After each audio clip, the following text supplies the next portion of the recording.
Hi everyone, I hope that you all are working very hard towards your goal. आपको भी पता है आपके एग्ज़ाम जो हैं वो पास आ रहे हैं और आपको इस समय पे अपना जो स्टडी का जो रूटीन है उसे थोड़ा ज़्यादा करना चाहिए। अगर आप 4 आवर्स पढ़ते हो तो 5 कर दो, ताकि आपका सिलेबस जो है वो आपको बिल्कुल अच्छी तरीके से एब्जॉर्ब हो जाए आपके माइंड में। और जो ये 40 मार्क्स का पेपर होने वाला है आपका फर्स्ट सेमेस्टर का, उसमें आपके फुल मार्क्स आ जाएं and there is high probability कि 40 मार्क्स आ जाएंगे, क्योंकि कोई भी आंसर राइटिंग स्किल के ऊपर आपका आधा मार्क्स नहीं काट सकता कि आपको जो आपका आंसर है आपके 40 बन रहे थे पर टीचर ने सोचा कि हाफ मार्क्स काट देती हूँ या फिर 1 मार्क्स काट देती हूँ। ऐसा होना यहाँ पे पॉसिबल नहीं है अगर आप बिल्कुल अच्छे से प्रिपेयर कर लेते हैं। ठीक है, तो आज की इस वीडियो में हम इंटरनेशनल ऑर्गेनाइजेशंस वाला चैप्टर पढ़ने वाले हैं, जो कि है चैप्टर नंबर 6। इस चैप्टर को नया नाम भी दिया गया है United Nations and it's organisations. अब यूनाइटेड नेशंस के बारे में मैं पहले ही आपको थोड़ा क्लियर कर देती हूँ, जो कि चैप्टर के बाद में आपको समझाया गया है। अब देखिए, यूनाइटेड नेशंस एक ऐसी ऑर्गेनाइजेशन है, इंटरनेशनल लेवल पे काम करती है, ठीक है, और इसका मेन एम है थर्ड वर्ल्ड वॉर को रोकना। मतलब कि पूरे वर्ल्ड के अंदर पीस जो है उसे बनाए रखना। ठीक है, यूनाइटेड नेशंस के मेंबर्स दुनिया की 193 कंट्रीज हैं, जो कि इंडिपेंडेंट कंट्रीज हैं। ठीक है, और ये सारी कंट्रीज के बीच में कोई भी कॉन्फ्लिक्ट होता है तो वहाँ पर जाके वोट करके कॉन्फ्लिक्ट को सुलझा लिया जाता है। ठीक है, so that is all about United Nations की आपको पहले शुरुआती टाइम में ये पता होना चाहिए। सबसे पहला टॉपिक है आपके चैप्टर का why international organisation, IO international organisation. क्या नीड है हमें एक ऐसी ऑर्गेनाइजेशन की जो इंटरनेशनल लेवल पे काम करे? क्या इसकी कोई ज़रूरत है? क्या इसकी कोई इम्पोर्टेंस है? तो आप देखिए, सारी चीज़ों को कंसोलिडेटेड मैनर में पढ़िए। ठीक है, कई बार ये क्वेश्चन आता है कि ये चीज़ हुआ था तो इसके कौन कौन से रीजंस हैं। ठीक है, टिक द करेक्ट में ही आ जाता है। तो मतलब कि आपको कंसोलिडेशन पता होना चाहिए कि इसके ये रीज़न थे। ठीक है, तो आंसर क्वेश्चन के फॉर्मेट में भी अभी हम पढ़ रहे हैं जैसे, वो बिल्कुल इफेक्टिव वे है MCQs के लिए प्रिपेयर करने का। ठीक है, ज़्यादा टेंशन की बात नहीं होती है, आपको बहुत अच्छे टाइप के MCQ आएंगे। ठीक है, तो बस आपको अपने कॉन्सेप्ट क्लियर करने हैं। अब देखिए क्या हुआ, इजराइल के ऊपर अटैक जो है, इजराइल ने अटैक किया। किसके ऊपर अटैक किया? लेबनान के ऊपर। ठीक है, तो लेबनान के ऊपर इजराइल अटैक करता है। कब करता है? जून 2006 के अंदर। जून 2006 के अंदर जो है इजराइल लेबनान को काफ़ी ज़्यादा डिस्ट्रॉय कर देता है। ठीक है, अब आपको एक कार्टून दिखाती हूँ मैं। सबसे पहले तो ये देखते हैं, दिस इज यूनाइटेड नेशंस का लोगो। ठीक है, लोगो है क्या? ये वर्ल्ड मैप बना रखा है। दूसरी चीज, इसके अंदर लीव्स बनाए हुए हैं। ये लीव्स किसके हैं? ऑलिव लीव्स हैं। ऑलिव लीव्स जो हैं वो रिप्रेजेंट करते हैं पीस को। तो यूनाइटेड नेशन क्या काम कर रहा है?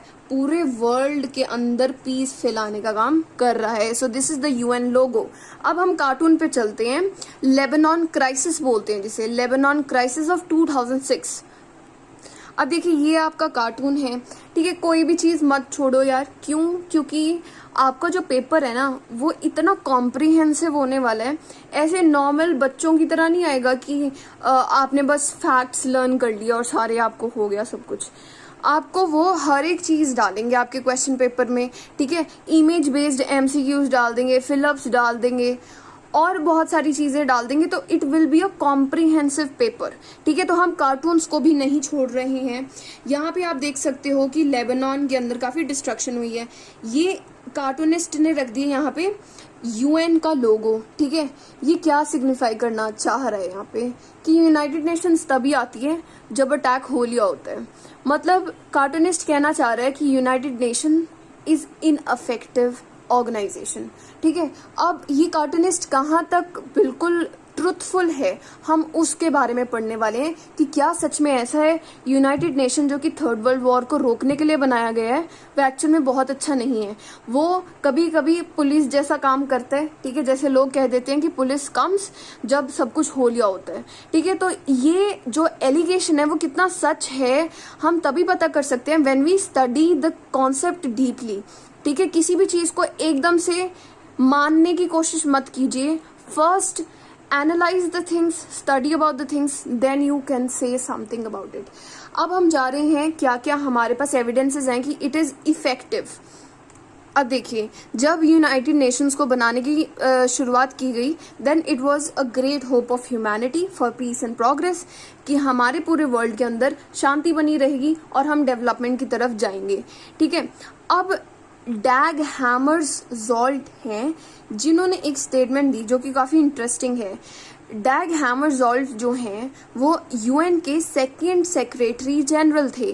सेक्रेटरी जनरल कौन होता है? जो यूएन का लीडर होता है, हेड होता है, ठीक है। तो ये सेकंड नंबर पे ये दूसरे सेक्रेटरी जनरल बने थे यूनाइटेड नेशंस के, और इन्होंने कहा united nations was not created to take humanity to heaven. हमें ये स्वर्ग में ले जाने के लिए नहीं बनाई इन्होंने organisation, but to save it from hell. नर्क में ना चले जाएं, हम ऐसा वर्ल्ड ना क्रिएट कर दें जो कि हेल की तरह दिखे, ठीक है। हम उस चीज को प्रिवेंट करने के लिए आए हैं, ठीक है। तो मतलब कि इसका ऑब्जेक्टिव आपको क्लियर होना चाहिए कि ये जो है हमें बुरी कंडीशन से बचाने के लिए अच्छी कंडीशन आपको खुद करनी पड़ेगी अपनी अपनी कंट्री में, ठीक है। उसके बाद शशि थरूर जो कि इंडिया के ही एक पॉलिटिशियन है, ये जो है यूएन के अंडर सेक्रेटरी जनरल थे। किस डिपार्टमेंट के? कम्युनिकेशन एंड पब्लिक इंफॉर्मेशन के। ये क्या कहते हैं? ये कह रहे हैं यूनाइटेड नेशंस जो है वो एक टॉकिंग शॉप है, मतलब यहाँ पे सब कोई जो है डिबेट करते हैं, डिस्कशन करते हैं। इन्होंने कहा कि चर्चिल ने बिल्कुल ठीक बोला कि jaw jaw is better than war war. इसका क्या मतलब हुआ? जॉ जॉ का मतलब होता है डिबेट एंड डिस्कशन, ठीक है। डिबेट और डिस्कशन करके किसी भी सिलसिले को सुलझाने का बहुत अच्छा एक तरह से तरीका होता है, ना कि हम ऐसा ना करें कि हम वॉर करने बैठ जाएं किसी भी कॉन्फ्लिक्ट पे। तो चर्चिल ने सही कहा है, jaw jaw is better than war war, ठीक है। तो शशि थरूर कहते हैं कि यूनाइटेड नेशंस एक सिंगल प्लेटफॉर्म प्रोवाइड करते हैं, एक प्लेस प्रोवाइड करते हैं जहाँ पे सारी कंट्रीज किसी भी इशू के लिए बात कर सकती हैं, ठीक है। तो यूनाइटेड नेशंस क्या कर रहे हैं? कॉन्फ्लिक्ट को पीसफुल सोल्यूशंस प्रोवाइड कर रहे हैं विदाउट गोइंग टू वॉर। अब एक बात जो समझने वाली है कि यूनाइटेड नेशंस कोई सुपर स्टेट नहीं है। सुपर स्टेट का मतलब है कि पूरे वर्ल्ड का जैसे एम्परर हो गया या पूरे वर्ल्ड के ऊपर जो लीडर है, ऐसी काइंड ऑफ ऑर्गेनाइजेशन नहीं है। क्यों? ऐसा नहीं है कि जो नीचे वाली कंट्रीज हैं उन्हें सब कुछ यूनाइटेड नेशंस का ही मानना है या कुछ और। द रीजन इज क्योंकि united nations comes into being when states agree to its creation. मतलब ये कंट्री के ऊपर है, वो ज्वाइन करना चाहता है यूनाइटेड नेशन या नहीं करना चाहता, ठीक है। तो जिसको रूल पसंद नहीं आ रहे वो बाहर चला जाता है। तो इसका मतलब ये नहीं है कि यूनाइटेड नेशंस कुछ भी करेगा पर उस कंट्री को यूनाइटेड नेशन के ही रूल्स को मानना पड़ेगा। No, this is not a situation. तो कभी भी आए कि united nations is a super state, तो आंसर होगा नो, इट इज फॉल्स, ठीक है। उसके बाद ये क्या करता है, यूनाइटेड नेशंस की क्या इंपॉर्टेंस है? इसकी ये इंपॉर्टेंस है कि it actually generate collective action. कई चीजें जैसे कई डिजीजेस, जैसे अभी कोरोना वायरस चल रहा है, उसमें क्या है कि कोरोना वायरस तभी खत्म हो सकता है जब सारी कंट्रीज मिलके अपनी सिटीजन्स को वैक्सीनेट करें, ठीक है। तो मतलब कि सारी कंट्रीज का कलेक्टिव एक्शन की जरूरत है, ठीक है। ऐसा तो नहीं है इंडिया पूरा वैक्सीनेट कर दे और दूसरी कंट्रीज के लोग अंदर आते रहें तो भी कोरोना वायरस क्या करेगा, ठीक है, कहीं ना कहीं स्प्रेड होता रहेगा, बिल्कुल रुकेगा नहीं। बिल्कुल जड़ से खत्म करने के लिए इस डिजीज को there is a need of collective action. जैसे ग्लोबल वार्मिंग है, अब जैसे यूएस वाली जो हमारी कंट्री है, ठीक है, वो क्या है? हाईली इंडस्ट्रियलाइज्ड कंट्री है। अब ये पोल्यूशन बहुत अच्छी तरीके से कर रहे हैं, मान लो ठीक है, और एक हमारा आइलैंड है, ये छोटा सा जो पॉइंट दिख रहा है आपको, ये आइलैंड है। अब ये जो पोल्यूशन कर रहा है इसका इफेक्ट आइलैंड के ऊपर पड़ेगा ज्यादातर। क्यों? क्योंकि ग्लोबल वार्मिंग से क्या होता है कि आइस जो है, आपके ग्लेशियर्स जो हैं वो मेल्ट होते हैं, इसकी वजह से सी के अंदर जो पानी है वो इंक्रीज हो जाता है, ठीक है। इसकी वजह से इन जैसे आइलैंड्स डूबने लग जाते हैं। तो अब चाहे आइलैंड जितना मर्जी करता रहे कि मैं पोल्यूशन तो फैलाता नहीं हूँ, मेरे साथ ऐसा क्यों हो रहा है, but there is a need of collective action here, ठीक है। अगर ऐसा नहीं किया जाएगा तो फिर वर्ल्ड जो है काफी अच्छी तरीके से वर्क नहीं कर पाएगा। तो one of the function of united nations is to recognise the need, ठीक है। सारी कंट्रीज मिलजुल के देखेगी कि हाँ किस चीज की जरूरत है, हमें क्या चीज करनी है। अगली चीज, सभी कंट्रीज को पता है ग्लोबल वार्मिंग हो रही है, ठीक है। अब कंट्रीज इस चीज को इम्प्लीमेंट कैसे करेगी, ठीक है। ये भी उतना करेगी, ये भी उतना करेगी, तो भी क्या है, ये तो पहले ही कम इंडस्ट्रियलाइज्ड है आइलैंड, ये ज्यादा है। तो अगर दोनों सेम एक्शन ले रहे हैं तो क्या होगा, इसका फायदा हो रहा है, ठीक है, इसका और नुकसान हो रहा है, क्योंकि ये ऑलरेडी कम पोल्यूशन करता है। तो इसकी वजह से कॉन्फ्लिक्ट क्रिएट होने वाला है कि तू ज्यादा पोल्यूशन करता है तो तू ज्यादा इसका वो करेगा, ठीक है। जो भी भरना है, कॉस्ट भरना है, आपको ज्यादा करना पड़ेगा। तो यहाँ पे क्या होगा, कॉन्फ्लिक्ट होगा। तो किसी भी ये कलेक्टिव एक्शन को इम्प्लीमेंट करने का एक प्लेटफॉर्म प्रोवाइड करता है यूनाइटेड नेशन, एक आइडिया प्रोवाइड करता है कि कैसे कोऑपरेट किया जाए। ये मैकेनिज्म और इक्वल रूल्स नहीं, मतलब फेयर रूल्स लेके आता है कि किस कंट्री ने बुरा किया तो उसके अकॉर्डिंगली इसे कॉस्ट भरना पड़ेगा, ठीक है। किसने कितना कॉस्ट भरा और बेनिफिट किसको कितना हुआ, इस चीज का भी कॉन्फ्लिक्ट जो है वो यूनाइटेड नेशन सॉल्व करते हैं। तो पहले तो रिकॉग्नाइज करता है नीड, उसके बाद कोऑपरेट करने का तरीका बताता है, इम्प्लीमेंट करने का तरीका बताता है। तो आप देख सकते हो कि it is not ineffective, in some cases it must be ineffective, कि कहीं पे इसने कोई इंटरवेंशन किया ही नहीं, पर हमें इसकी जरूरत बहुत है, ठीक है। अब दो बहुत मेजर इंपॉर्टेंट डेट्स जो हैं, जैसे आपकी बुक में जो है डेट्स दे रखी होती हैं, सारी लर्न नहीं करनी होती अकॉर्डिंग टू मी, क्योंकि हम मशीन नहीं है, हाँ, ठीक है। हम कॉन्सेप्ट से ज्यादा वो पूछेंगे आपसे, फैक्ट जो है, जो ज्यादा ही रट्टे मारने वाली चीजें उनसे कम पूछेंगे। तो जो दो इंपॉर्टेंट डेट्स हैं वो मुझे क्या लगी, फर्स्ट है 24 अक्टूबर 1945 को यूएन डे बोला जाता है, क्योंकि यूएन डे इस दिन फाउंड हुआ था, फाउंडेशन डे है ये यूनाइटेड नेशंस का, ठीक है। 24 अक्टूबर 1945 अभी आपको याद हो जाएगा कि 1945 कैसे है। 6 दिन बाद 6+ करोगे तो इंडिया जो है यूएन का मेंबर बन जाता है, ठीक है। 30 अक्टूबर 1945 इंडिया जॉइन्स द यूएन, ठीक है। इंडिया काफी फास्ट है। अब हमारे एवोल्यूशन ऑफ द यूएन, ठीक है, कि यूएन के अंदर क्या क्या चेंजेस आते गए, कैसे बना ये, ठीक है, पहले हम समझते हैं। अब आपको पता है फर्स्ट वर्ल्ड वॉर हुई, फर्स्ट वर्ल्ड वॉर जब हो गई, ठीक है, तब क्या हुआ, एक सारी कंट्रीज मिलके जो है एक लीग ऑफ नेशंस नाम की ऑर्गेनाइजेशन बनाई, वेरी इंपॉर्टेंट, ठीक है। लीग ऑफ नेशंस बनाई, यूनाइटेड नेशन जैसी ऑर्गेनाइजेशन है, जिसका मेन एम क्या था, सेकेंड वर्ल्ड वॉर नहीं होनी देनी हमें। अब लीग ऑफ नेशंस क्या किया, लीग ऑफ नेशंस ने पता नहीं क्या किया, परंतु सेकेंड वर्ल्ड वॉर हो गई, ठीक है। मतलब कि ये जो है फेलियर माना गया कि ये जो है परफेक्ट नहीं है ऑर्गेनाइजेशन, हमें कोई और ऑर्गेनाइजेशन बनानी पड़ेगी। तो अगली जो लीग ऑफ नेशंस की सक्सेसर है, सक्सेसर मतलब जो इसके बाद ऑर्गेनाइजेशन आई वो है यूनाइटेड नेशंस, ठीक है, जो कि बनी थी आफ्टर सेकेंड वर्ल्ड वॉर, ठीक है। सेकेंड वर्ल्ड वॉर कब हुई थी, 1939 टू 1945।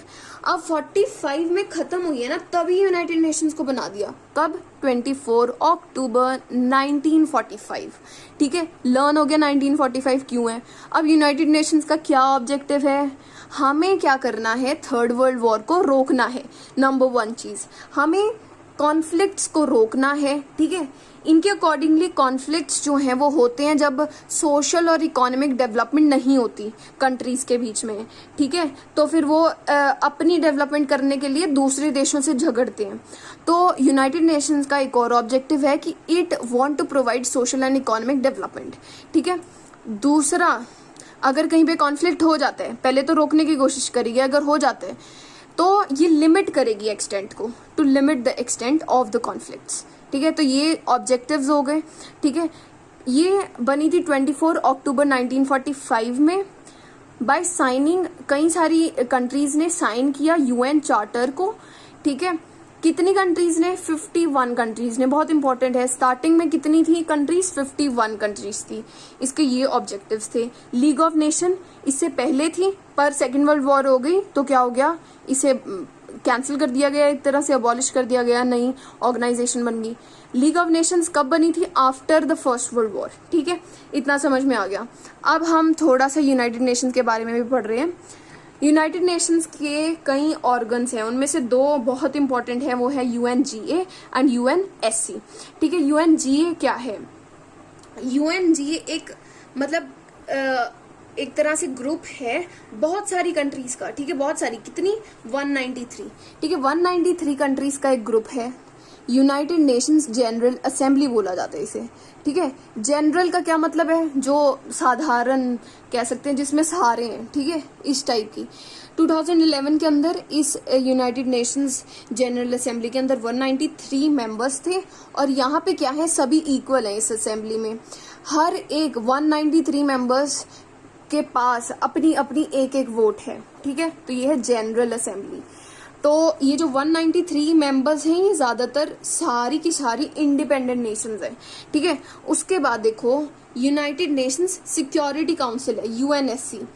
ये क्या है? ये एक छोटा सा ऑर्गन है यूनाइटेड नेशंस का, पर पावरफुल बहुत ज्यादा है। ठीक है, बहुत ज्यादा है। इसके बारे में हम आगे भी पढ़ेंगे। इसके अंदर क्या है, 5 परमानेंट मेंबर्स हैं यूनाइटेड नेशंस के। ठीक है, तो सिक्योरिटी काउंसिल के अंदर 5 परमानेंट नेशंस हैं, जो कि हमने पहले भी पढ़ा था कि ये 5 नेशंस जिन्होंने एनपीटी भी शुरू करी थी। ठीक है, कि एनपीटी साइन करो सारे। ठीक है, हम 5 नेशंस हैं जो कि न्यूक्लियर वेपन्स बना सकते हैं, आप सभी नहीं बना सकते। इस टाइप का जो बनाया था इन्होंने। मैंने कैसे लर्न कराया था आपको? फूक से। ठीक है, फ्रांस, यूएस, यूके मतलब यूनाइटेड किंगडम्स, यूएस मतलब यूनाइटेड स्टेट्स। ठीक है, यू से कराया था मैंने यूएसएसआर, पर अब यूएसएसआर तो इस समय पे नहीं है, उसका आगे का सक्सेसर कौन है? रशिया। ठीक है, तो रशिया, इस यू की जगह रशिया लिख रहे हैं, क्यों? क्योंकि यूएसएसआर नहीं है, यूएसएसआर की जगह रशिया ने ले ली है। और सी फॉर चाइना। तो ये 5 ऐसे मेंबर्स हैं जो कि मोस्ट पावरफुल मेंबर्स हैं, यूनाइटेड नेशन सिक्योरिटी काउंसिल को एक तरह से कंसिस्ट करते हैं, और यूनाइटेड नेशंस के सबसे इंपॉर्टेंट कंट्रीज हैं जिनके पास सबसे ज्यादा पावरफुल एक तरह से पावर्स हैं। ठीक है, उसके बाद देखिए ये क्यों पावरफुल है? क्योंकि ये जो है सेकेंड वर्ल्ड वॉर के अंदर जीती हुई कंट्रीज हैं। ठीक है, तो इसकी वजह से इनका तो डोमिनेशन रहना ही है। ठीक है, तो ये हो गया आपका United Nations general assembly and United Nations security council. इसके बारे में और भी पढ़ेंगे। ठीक है, अब सेक्रेटरी जनरल के बारे में हम बात कर रहे थे। ठीक है, तो सेक्रेटरी जनरल कौन है? ये है हेड, ये है most visible public figure of united Nations, जो कि सारी चीजों को बताएगा कि आज की हमारा डिसीजन ये रहा, ये वो। ठीक है, अब आपके पास बहुत सारी इंफॉर्मेशन दे रखी है एक आपके पेज पे, मैं आपको दिखाती हूँ। ठीक है, तो वो आपको लर्न करने की ज़्यादा ज़रूरत नहीं है, मैंने भी नहीं किया था। मैंने बताया ना आपको कि हम कंप्यूटर माइंड नहीं है। ठीक है, जो बच्चे हैं वो कर लें। ठीक है, you are very free to do so, पर मैंने नहीं किया था क्योंकि ऐसी सारी चीज़ों को लर्न करने में बहुत समय लगता है और याद भी नहीं रहती हैं, बहुत ज़्यादा रट्टाफिकेशन करनी पड़ती है। अगर आपसे हो रहा है तो आप कर सकते हो, वैसे ये ज़्यादा इम्पोर्टेंट नहीं है। पर इसमें से 2 चीज़ें इंपॉर्टेंट है। फर्स्ट जो सेक्रेटरी जनरल थे यूनाइटेड नेशंस के, उनका नाम था ट्रिगवेली। ठीक है, ट्रिगवेली, थोड़ा अजीब नाम है पर लर्न करना पड़ेगा। और 9th जो कि आज के समय के यूनाइटेड नेशंस के सेक्रेटरी जनरल हैं, present secretary general of united nations is Antonio Guterres. ठीक है, ये बने थे 1 जनवरी 2017 के अंदर सेक्रेटरी जनरल। ठीक है, और ये पहले क्या क्या इनकी पोस्ट रह चुकी है? ये पहले पोर्टुगल के पीएम थे और यूनाइटेड नेशन के हाई कमिश्नर फॉर रिफ्यूजीज थे। तो ये 2 इनकी पोस्ट रह चुकी है। आप छोटी पोस्ट से ही ऊपर जाते हो ना, तो ये छोटी पोस्ट थी पहले, अभी सेक्रेटरी जनरल बन गए यूनाइटेड नेशंस के। आई होप आपको सब कुछ क्लियर हुआ हो। पढ़ते रहिए, काम करते रहिए, practice makes a man perfect. ठीक है, all the best, bye bye.